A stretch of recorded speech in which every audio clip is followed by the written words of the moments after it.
Off top, did you know that axolotls can regenerate not just limbs or tissue, but also organs like heart, brain, spinal cord, all that stuff?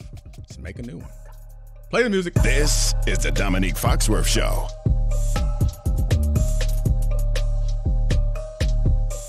What up, Charlie? I can't wait for today's show. Why? You look... What is an axolotl? It's like a salamander type of animal. You don't know what an axolotl is? No. Get your animal game up, Charlie. Google that thing. Get a good look at it. It's actually... You've probably seen it before. They look kind of like they have a mane, kind of. They're like a cool-looking, weird... Huh. It is a mole salamander. Yeah. Oh, it is an actual... Technically is a salamander. Yeah. Have you seen that before? Yes, Like that's a recognizable animal, but I guess you don't know... Most people don't know the name. I wish I knew how you tried to spell it at first. I got, you know. Oh, you got autocorrect. Autocorrect to finish the word for me. Good job. All right. So today, at some point, I think we're going to get into all the remaining teams in depth, all the remaining NBA teams in depth. First of all, we'll get into that.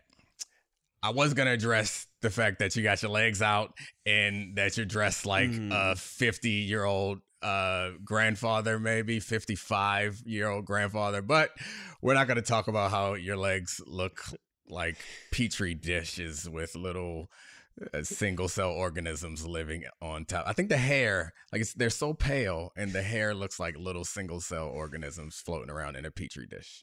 I think I'm going to go shorter and shorter shorts each episode. You'll get more and more. You got full of yourself. You got full of yourself because a couple people said they were surprised that you're handsome. And now you're just bringing out, you got all your chest hair out. You got your legs showing, whatever. It's more, I've gotten more comfortable. This is what I'd wear in a normal day. If I saw you in our other office on a normal day where I'm not on camera, this is what I'd be wearing. So this is more about how great you are and how you've made me feel so comfortable that I can be myself. I know you love those compliments. I love compliments. You're so much. Let's warm, get to the content. Warm and inviting. You're the best. We've run off all our YouTube viewers. We might just have to edit that whole thing out because no one is staying to look at your quads. Great point.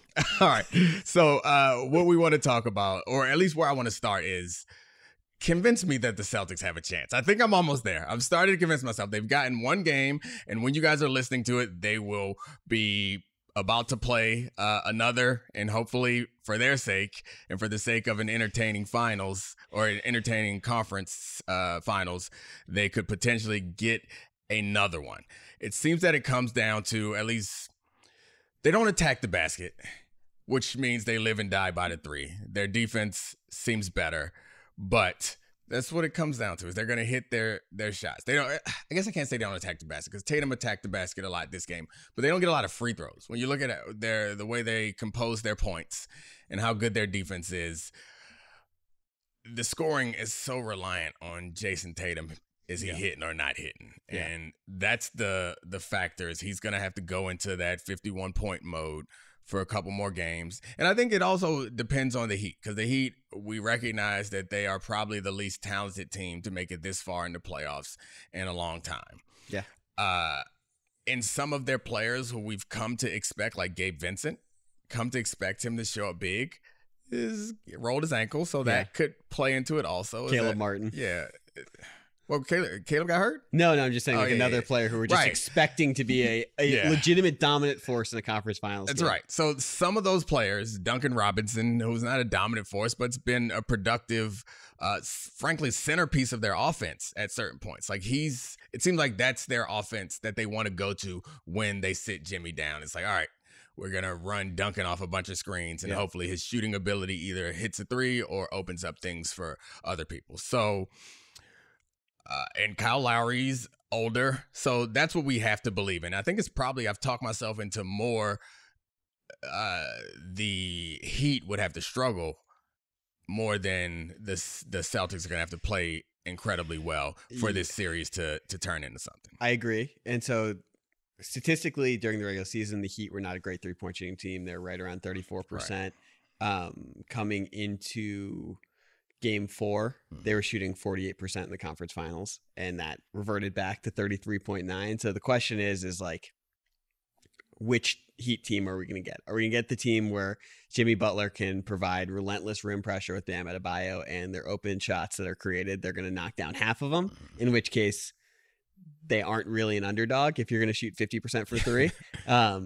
Or is the team that we saw for the first 82 games going to rear its ugly head for three more?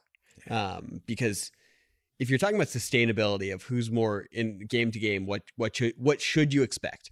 The history of the NBA should tell us that the team that has the better roster, that's been better for multiple years in a row, should go into each game with the advantage. Like if you were to take game 5 in a vacuum, game 6 in a vacuum, game 7 in a vacuum, you looked at the rosters, the statistics, you would pick the Celtics in each of those games. Right.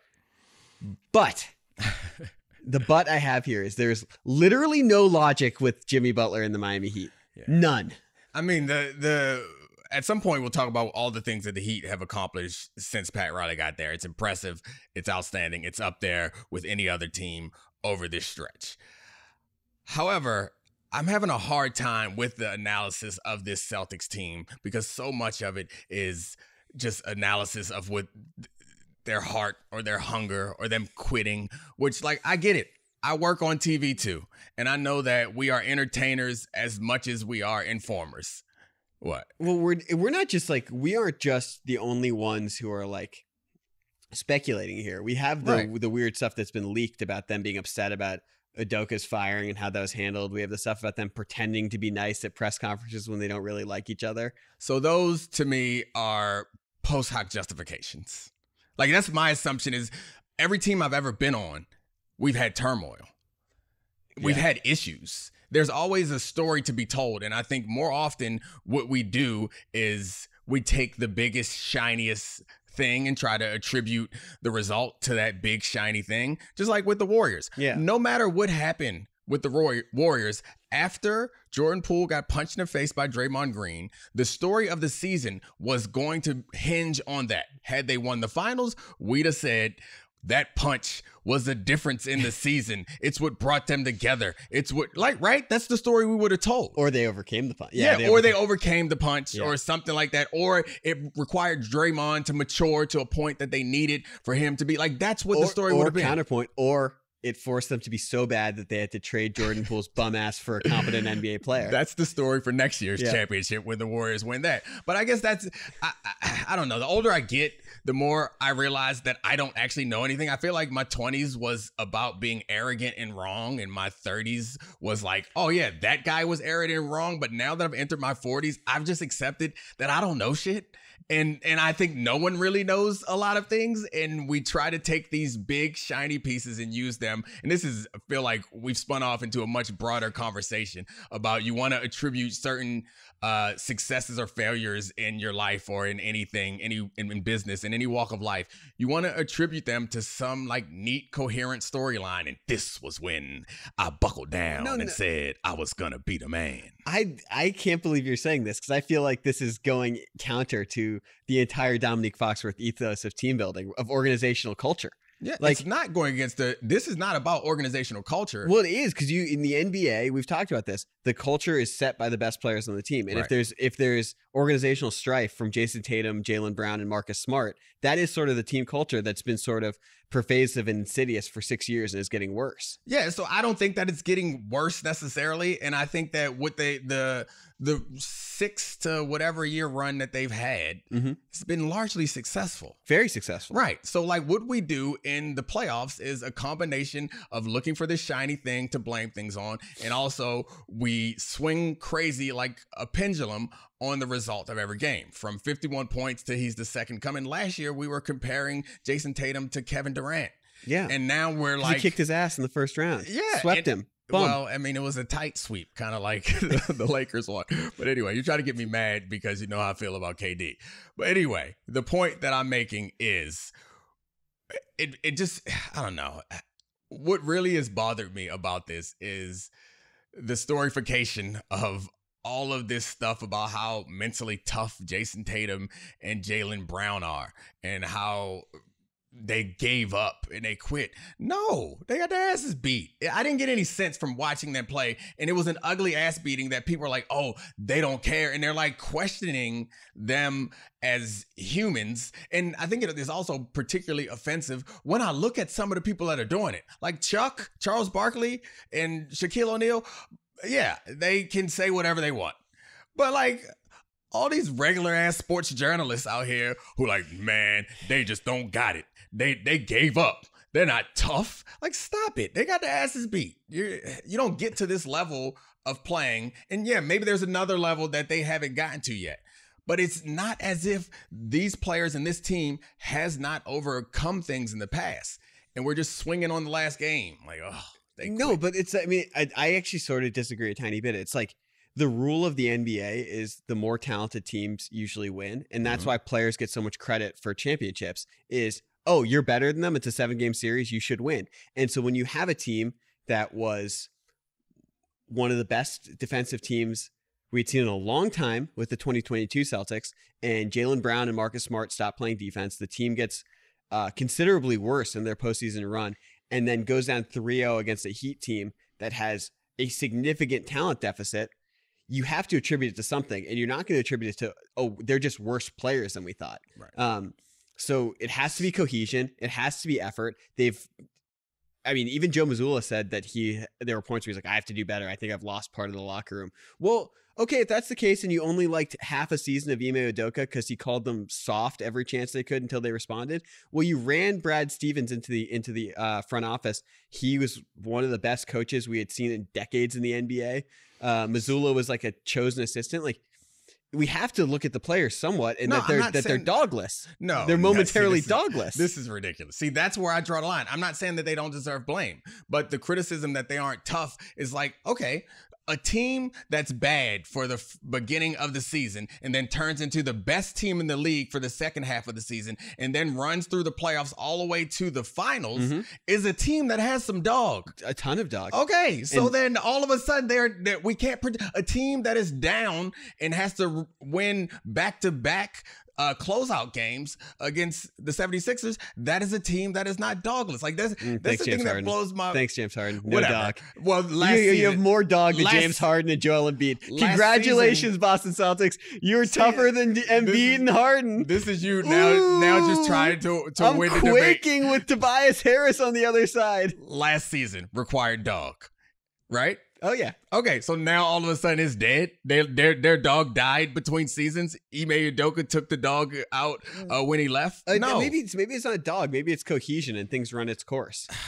Yeah, and I think that's sometimes that can be fair. And I also think that sometimes we want to be able to point to something and be right about it. Well, there needs to be an explanation. So, hold on. The point I'm making that I never got around to making is when things aren't going well, people are going to look for a simple way to explain it. And all the things that are challenging in their locker room right now, we are assuming that those things are causing the issues, not the fact that they stink are causing the issues in the locker room. We would not be getting these stories if they're playing well. The only point I'm making is we don't know what came first, the chicken or the egg. Right. And now we want to, because when they were playing well and when they were winning, we didn't hear these stories. Now we're like, oh, let's figure out a way to explain this. And that's all I'm saying. And then we have heard stuff between Tatum and Brown, whether it's fit or them not being best friends off the court for 5 years. Okay. Yeah, you can hear that about every team. We heard stuff. We saw AD not stand up when LeBron broke the title or broke the scoring. But he had already been at Taco Tuesday. But anyway, relationships can go up and down. Yep. The only point I'm making is we don't know which caused what, but did we always tend to want to be able to explain something when you can't, you don't know. And when you retell your life story, you're going to be like, hey, it was when that teacher doubted me that I decided I was going to make something of myself. No, it wasn't. You got lucky somewhere along the line. And the same thing is happening here with us wanting to be able to explain everything that happens in the NBA when we can't. And I also stop saying that these grown men are dogless that have obviously demonstrated they're a dog, especially when y'all ain't got no dog. in your little tennis league, you got your ass whomped in your last game against some guy. Like you ain't got no dog. Old. Yeah. That's dogless out there. You got your ass beat in a tennis match by a 45-year-old man. You sure did. So bad that you dressed up like him for the show today. He actually was wearing a blue polo shirt. I didn't even realize that. He beat the dog out of you. That's all I'm saying. And I don't think you have to be able to shoot a three to criticize basketball players. No, but it gets out of hand when we have to listen to people question like something. I just think it's fine to ask for an explanation when it's a more talented. It runs against everything we know or we think about the NBA when less talented or more talented teams perform significantly worse against less talented teams. I'm not saying we shouldn't ask for explanation, and I'm not saying that I don't fill up many hours of content discussing those explanations, but it takes a lot more for me to get to questioning like the fortitude of a human being, especially someone who's already demonstrated they have whatever fortitude you need to overcome several obstacles. Like, while in the same draft that we had other players. They've exceeded all expectations as a duo where we are. I mean, I guess, so Jaylen Brown has exceeded what we thought he was going to be. Whether or not you can be disappointed by him now because of how far he's come, I think is another conversation. Of course, you wish he was a more complete offensive player. Jason Tatum was the MVP favorite at points this season over Jokic and Embiid. Right. So to expect more from him, and now even if he's exceeded what he should be as the number 3 pick in the draft, that's human nature. We're gonna want someone with those skills to. Like, you're talking about comparing to Kevin Durant. No, we want him to be that. You have done something that I recognize as a nice argument ploy. Is that you've changed the argument, so it's no longer about yes, it's fine to expect more of them. All I'm saying is don't question how tough these guys are, or don't call them quitters because they get their asses beat. Like, that to me is... Didn't call them quitters. Lots of people said they gave up. Yeah. There was a whole news cycle about how this team gave up. And so, like, there's a difference in questioning it and then pointing to them and saying you are less than, which just seems I think that's fair. Ridiculous and absurd. I'd rather question the pairing. I would also rather I'm fine with that. Like, roster construction, cool. Can playing well in big moments, cool. But don't get out here and talk about they ain't tough. They're not man enough. Shut up. Can I Foxworth for a second? Good luck. Not in those clothes. You would totally wear these shorts. You were wearing yellow shorts 5 minutes ago. They would look better. They would look better. I promise you. Yeah, no shit. I would put that fit on. It'd be the flyest thing going, but it just is. Oh yeah. Real shock there. Your legs would look better than mine in these tennis ball colored shorts. Also the torso. Yeah, and, the moves. The color contrast. Anyway, go ahead. A lot of this is the organization's fault. And it goes back to last year with Robert Williams. And this is the same thing that the Celtics did with Isaiah Thomas years ago. Mm-hmm. You had a precious asset, someone you drafted late who was the best defensive player in the NBA in 2022 who hurt his knee. You brought him back too early. He needed a second surgery, and he has not been the same player. You want to talk about the Celtics are not the best defensive team? More than Ime Udoka, it's Robert Williams. And we can talk about Marcus Smart being Defensive Player of the Year. We can talk about dominant perimeter defenders, but a center should win that award every single season. Someone who can be more impact. Someone who can be switchable on the pick and roll. Someone who can destroy the rim. Someone who provides rim pressure on the offensive end from the dunker spot. And that guy's not the same guy. And that is twice in a decade the Celtics and their medical staff not doing what is best for the players. If you want to talk about pervasive distrust, quitting on an organization, that, in all honesty, minus the jokes, starts at the absolute top. Oh, I'm in for organization bashing. It starts at the top. You talk about free agents not wanting to go there other than Al Horford. You talk about how they handled Gordon Hayward, Isaiah Thomas, Robert Williams. But seriously, like that. Oh my gosh. That's the difference in the teams. Put this on the internet. It's like we've seen what Anthony Davis did in the postseason. Not that Robert Williams is Anthony Davis, but he was probably the closest thing on the defensive end, and he's not the same guy. And if you want to talk about someone playing with less effort, I would too. If you told me my knee couldn't get worse and I was fine and you put me out there. I take back everything I said. You look great today. Thank you. That was you. You Foxworth the hell out of that, and I appreciate it. Well, from one team with what appears to be terrible organizational culture, we'll go to the culture team in the league, and the Heat culture. So the last 25 years, they have been, you could argue that they've been the most impressive franchise in professional basketball. I don't think you can argue they've been the best because you can look at the titles elsewhere. There have been more titles, more finals appearances for the Lakers and for the Spurs over this stretch. I think both of those teams have a better winning percentage. I think Utah might have a better winning percentage also, but as you know, the regular season is just the preseason in the NBA. It doesn't really matter, but they are near the top. The argument for them being the most impressive is they've done the most with less. Yeah. So like culture, which is culture. Yeah. I'm only half kidding. It actually is crazy. No. Yeah. I mean, they do have a distinct culture. Yeah. And grittiest, it seems to have been most successful. Conditioned team in the NBA. Yeah. And it seems to have been successful. And they developed this talent consistently. The title with Shaq and Wade, where Wade was MVP, balled out, like that was a surprise. Yeah. Like they were not a title favorite coming into the season. I guess you add Shaq to any roster. Right. Even though it was like towards the end of his productive period. It was his last dominant year as the MDP. Yes. They were, I would say, I haven't looked back at the odds, but like that was a result of, you could argue, like the first sign of Heat culture. I think you could say it was a result of the refs because you could go there. Yeah. I knew you were going to say that at some point. All right. And then you could argue that the LeBron, Wade, Bosh thing underachieved, but over 4 years, they got 2 titles. I think it's pretty good. Mm-hmm. We'll call that like they did what they were supposed to do with what they got. Sure. Even as bad as that 2011's final still hurts me. Yeah. And then what really drives it home is these last, I don't know, 5-6 years. Yeah. And they have ridiculously overachieved. Yes. In this period. And when you look at the players that were making these runs, it's very different players. Like, yes, Jimmy Butler is the center of this, but like Goran Dragic was like a big minutes getter at one point. And then you have Duncan Robinson pop up, Tyler Hero pop up, Duncan Robinson disappeared, Tyler Hero get hurt, Max Strus and Gabe Vincent. And yeah, it's just, that is the impressive part. That's how you make the argument that it's been the most impressive, even if it has not been the best. Yeah. Over this stretch. I mean, they've definitely gotten the most out of their players in like a way that's even beyond the Spurs. Like the Spurs, we've talked about this, like they found a way to mine value that was underappreciated by the rest of the NBA when it was guards from European leagues with Tony Parker and Manu Ginobili, resuscitating Boris Diaw, et cetera, et cetera.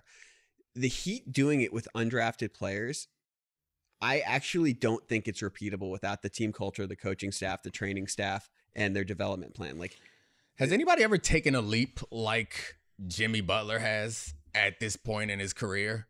Because I think the way that we think about Jimmy Butler from the bubble on has elevated him in a way, because we think about Jimmy Butler, or at least we talk about him now as if he's one of those upper echelon players. Yeah. He was always, prior to that, like, I don't know. If he's the best player on your team, you're not winning a championship. Right. That seems obviously wrong now.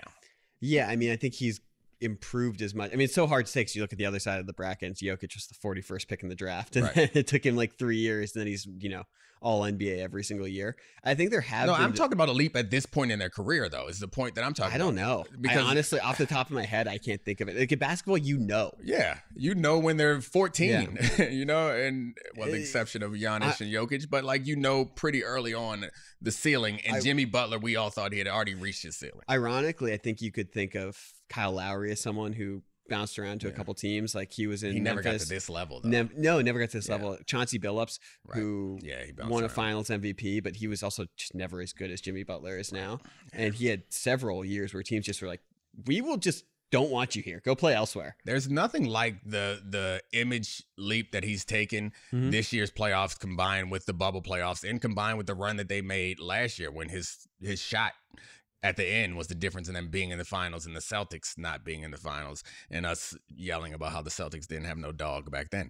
But anyway, what do you think it means for his legacy going forward if he's able to win? I want to go both ways. If he's able to win the championship, which I think we all believe is incredibly unlikely, but we thought that about the other 3 rounds, but it seems like he's on the verge of that. But he still hasn't closed this one out.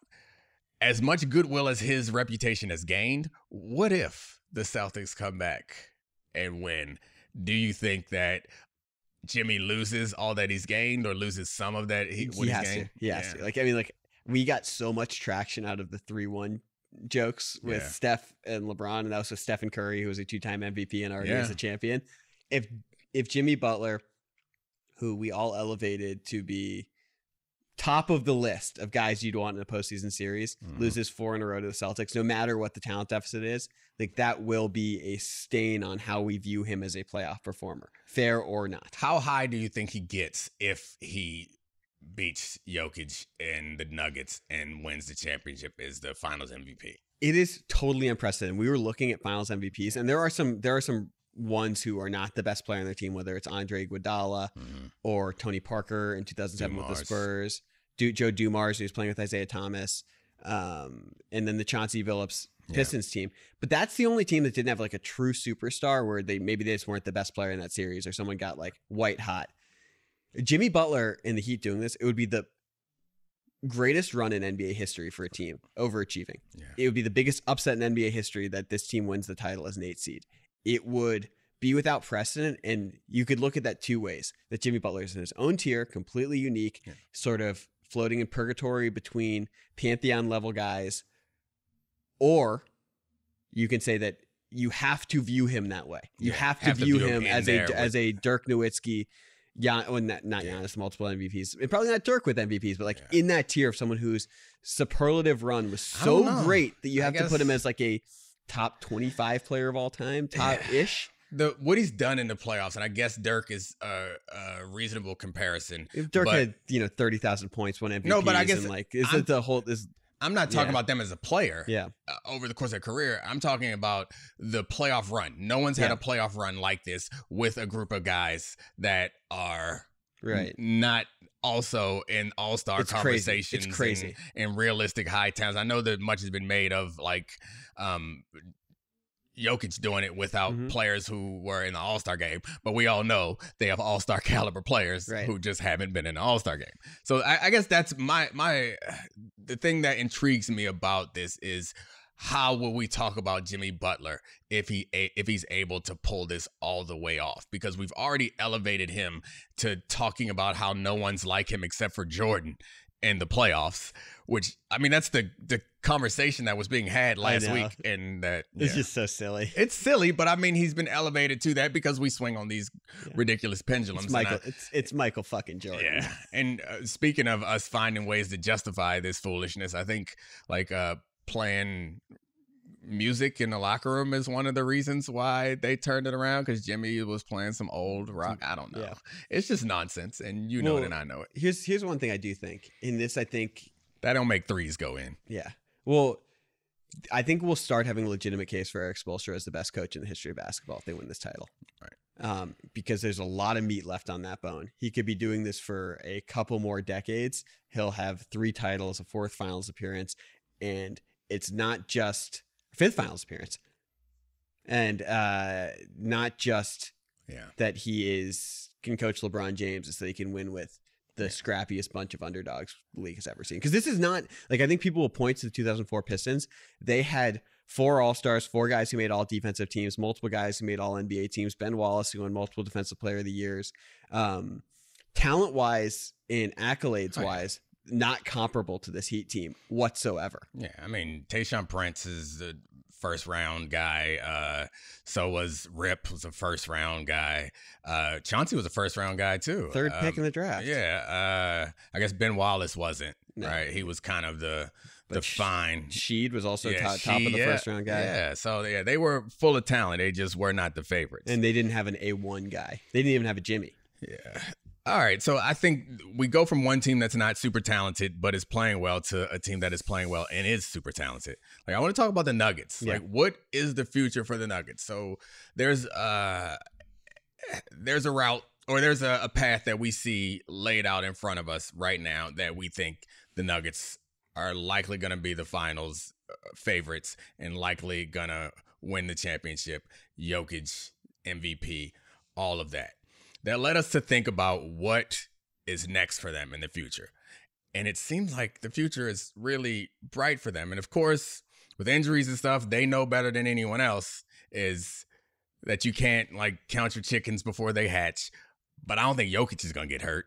He don't move fast enough to tear anything or pull any muscles, or I don't know. He's big, so maybe knock on wood, wear and tear on his feet could be a problem. But you have that combined with what turns out to be pretty good contracts. Yeah. If their big three is Michael Porter Jr., Jamal Murray, and Jokic, they have Michael Porter Jr. already locked up until how long? I think until 2027. Same with Jokic. Damn. That's good. You got those two pieces there, and Jamal Murray will be up for an extension. And given the way that he's playing like an all-NBA guard in the playoffs when it matters most. And it's not just this year. You can also go back to the all three year. of his playoff runs. All three of them. He's played really well in these really important moments. And probably in part because of the injuries, he is not going to be eligible for the Super Max because you need to get like some all-NBA type honors. And we all saw Jason Tatum reach those honors, and Jason Tatum's contract is going to be $59 million a year. Yeah. Jamal Murray, this offseason, he has an opportunity to sign an extension, which will be $48 million a year. That's a lot when it comes to constructing a roster. Yeah, and I actually think even if you compare it to Jaylen Brown, to him in totality, it's 3 years, 144 for Murray, 5 years, 295 for Jaylen Brown. And talking about number two options, that is crazy. That's the investment difference. The take I have on the Nuggets they're winning the NBA championship. Sorry Heat, sorry Celtics. Maybe this is premature, but the Nuggets are winning the championship. And I actually think that we are still underselling how good this team is. To me, because of the injuries, because we've basically lost Murray for 2 playoffs because of one ACL. We lost Porter Jr. for a playoffs. This is the 14-15 Warriors. And the beginning of a dynasty is what but you're also saying. like Jokic is just as unique of a player as Curry. Maybe not quite at that pantheon level, but just as unique of an offensive force. Yeah, his impact on the offense is as big. So we were looking at some numbers before this podcast, and it was staggering. So we think of the death lineup as the most dominant lineup in the modern NBA. When you had Curry, this is the pre-Durant Warriors, because with Durant on that team, it's incomparable. But when you had Curry, Klay Thompson, Iguodala, Harrison Barnes, and Draymond Green in the 14-15 season, the entire season, that lineup, that 5-man lineup was plus 16.7 per 100 possessions. They just kicked the living shit out of everyone, and that's what we expected for the death lineup. And that's when we saw them go in against LeBron's Cavs. Other teams are like, death lineup's in. This is about to become a blowout, when they'd just be a barrage in the third quarter. Yeah. Well, when you look at the lineups that have Jokic, Michael Porter Jr., and Jamal Murray, with any fourth and fifth piece, whether it's KCP, Aaron Gordon, Christian Brown, JaVale McGee, even in some of those lineups earlier this season, they're plus 16.4 per 100 possessions for the whole season. It's just those 3 guys on the floor. With anyone else, with me and you running on the wing with them, they are the death lineup.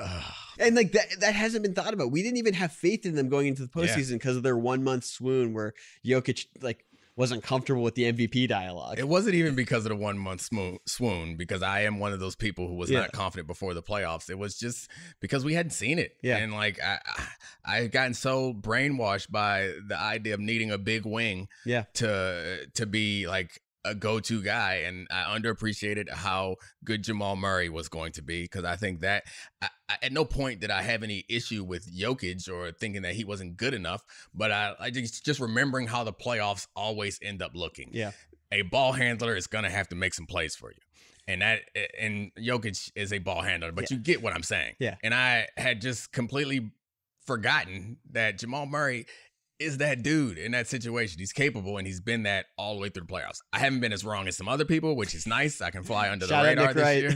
Yeah, we can shout him out. We can shout out a bunch of other people, but today we are not starting any beef. We do need some show beef, though, at some point. I think we're big enough now. Are we big enough now to start a fight? All right, we'll figure it out. We'll strategize later. We're open to suggestions who we should beef with. But saying that they're the 14-15 Warriors is projecting a run of success. And I think that given their roster and their age and their health, there's some chance that could go wrong. But I think it's reasonable to expect them to be able to put the right talent around these guys. People are going to want to play with them, and they will have some financial room to make the talent work around them, at least until Jokic and Michael Porter Jr.'s contracts are up. Right. But that does not take into consideration the rest of the league. Right. Who will be the obstacles for them? So, like, the Bucks come to mind, but they are not in great shape. They're a mess. They have Giannis, and then they have some decisions to make around the other guys and figure out how they're going to build around them. The Celtics, again, I think the Celtics aren't as in bad shape as they're anyone. in great shape. Yeah, even though they might lose now, and even though you believe them to be dogless, they are in great shape to be contenders going forward. I blame the organization. You blame the players. Let's get that right. I would never. I love the players. Hate the organization. We never got the ban the corncob pipe off the ground for the Celtics. We ended up in a spot where we just wanted corncob pipes. So it's like we folded on that really quickly. The seduction of the corncob pipe. All right, Grizzly, obviously that's very much up in the air right now. I got the Suns, Pelicans, Warriors. I think the Warriors are in a bad spot. The Pelicans is interesting. It's like, what is Zion going to be? Which is a question. I think the Suns, they're real competitors when they have a full season together and they can build around Porter and Durant, and knowing that they have them. But so we're looking at the Celtics and the Suns, and I guess the Heat.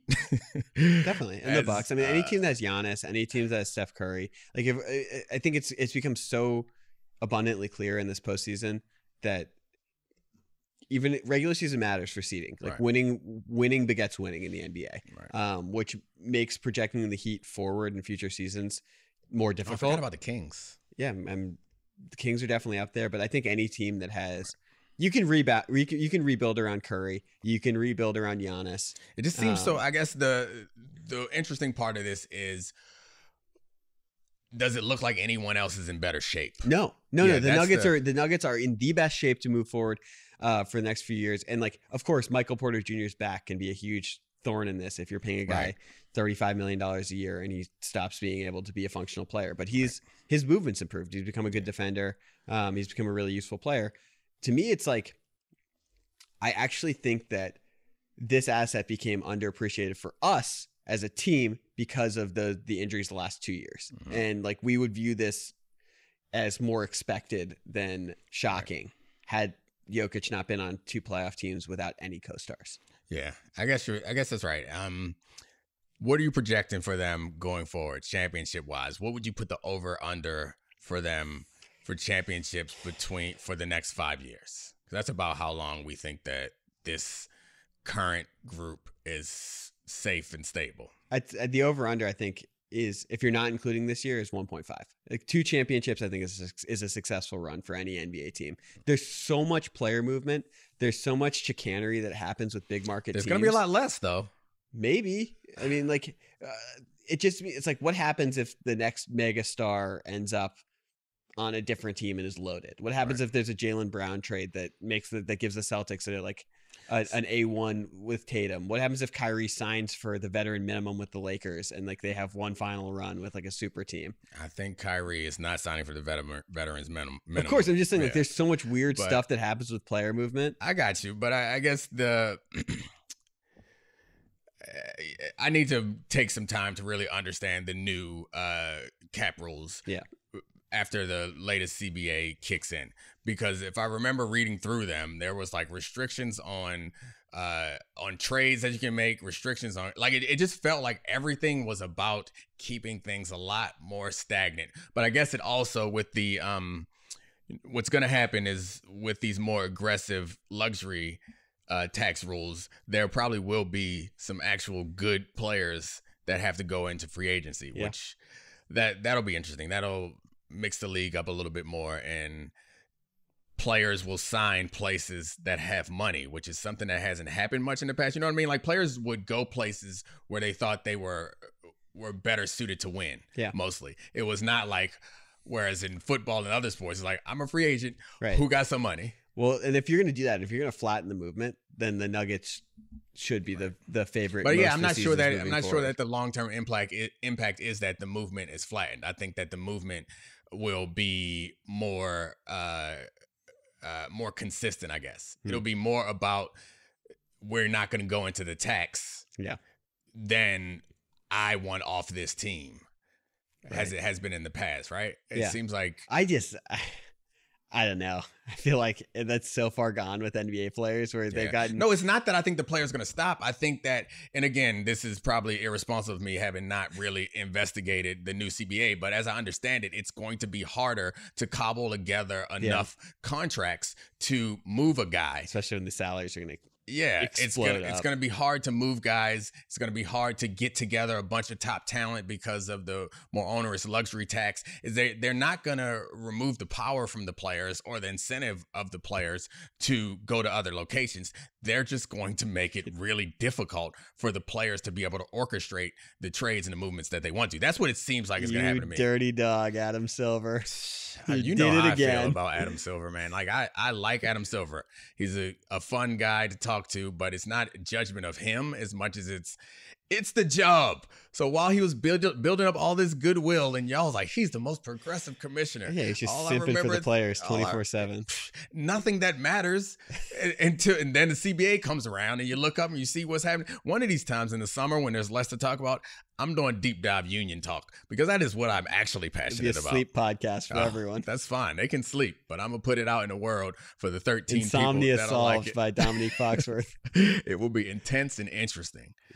Talking about cap ramifications and the power asymmetry between the union and the league. It's supposed to be a fair matchup. It is not. There are weight classes for a reason in boxing.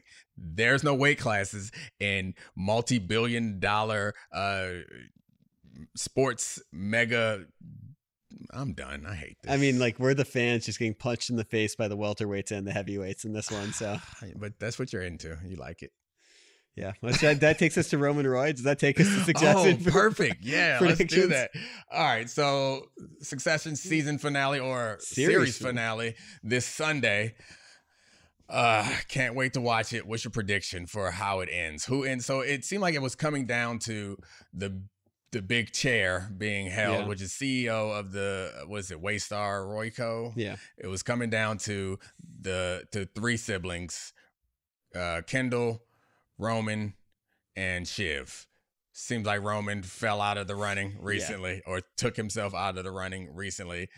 Who do you think ends up?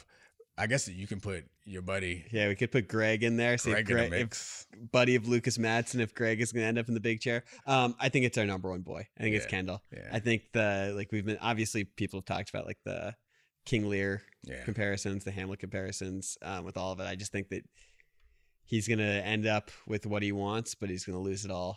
Lose family, lose siblings, lose joy. Did you read King Lear in high school or college or something? No. Yeah, I didn't either. I thought that I missed out on something. I've just read the show recaps. So like, this is King Lear. Yeah, I was about to say when they were making those references, I was nodding and smiling. But I was like, I actually don't know the story of King Lear. I'm not up on my shaky. I'm not a huge like reading of plays guy. Love take me to the Kennedy Center or Broadway. 3-hour shows, lovely. Nobody's into it. They just make you do it sometimes in school. I guess if you go to you don't think all those people who like pretend that they love reading Shakespeare and stuff don't actually? None of them do. I mean, there's probably a small subsect of society that is actually that's their yum. Yeah. And that's fine. But most people, you know what, plays, they were written to be performed. Yeah. People don't want to read plays. Yeah. Nobody out here reading Billy Shakes.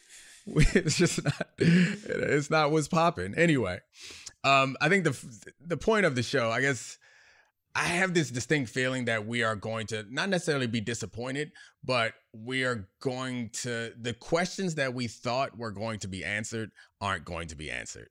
I think that we believe that there's going to be some big point made about capitalism or about power. And I don't think that's going to happen. I do think, you think somebody's going to die?